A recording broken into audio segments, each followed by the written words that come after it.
मला एका गोष्टीचा नक्की आनंद होतोय, की मी वसमतला भारतीय जनता पक्ष, शिवसेना घटक पक्षाची मी मीटिंग घेतली होती. त्या मीटिंगमध्ये मी माझ्या भाषणात बोललो होतो, आपण पण होता, की शिवाजीराव जाधव हे नक्कीच भारतीय जनता पक्षाचे निष्ठावंत कार्यकर्ते आहेत आणि ते बाबूरावजीला म्हणजे शिवसेनेच्या उमेदवाराला पाठिंबा देतील.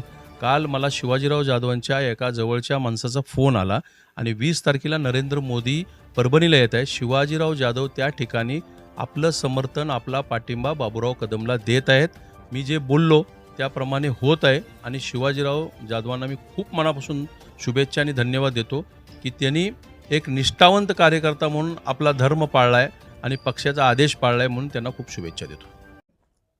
की माझ्या कोणीतरी निकटवर्तीयाने श्रीयुत आनंद जाधव जे संपर्क प्रमुख आहेत, ज्येष्ठ नेते आहेत शिवसेनेचे, महायुतीचे आघाडीचे जे उमेदवार आहेत, त्यांचा ते प्रचार करतायत.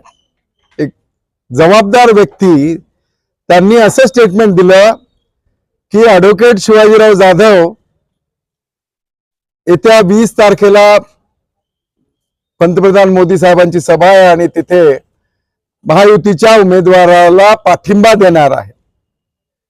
आणि त्याचं काय बेसिस, तर माझ्या कुणीतरी निकटवर्तीयाने त्यांना सांगितलं. माझा कुणीही निकटवर्तीय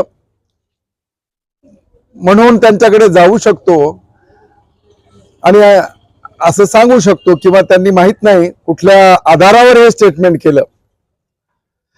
अतिशय गंभीर असं हे विधान आहे आणि आम्हाला आश्चर्य वाटलं की एका जबाबदार नेत्यानं हे असं विधान करावं.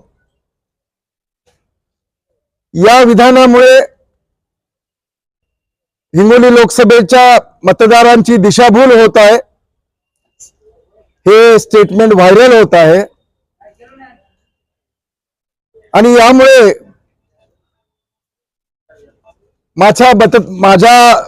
मला जे मतदान होणार आहे त्याच्यावरही परिणाम होणार आहे. आणि एवढे सिनियर आनंद जाधव साहेब आहेत, त्यांना एवढे कळत नाही की असं स्टेटमेंट केल्यामुळे त्यांच्या उमेदवाराची उमेदवारी धोक्यात येऊ शकते. याची आम्ही गंभीर दखल घेतली आहे. मी उद्या रिटर्निंग ऑफिसरला लेखी तक्रार सुद्धा देत आहे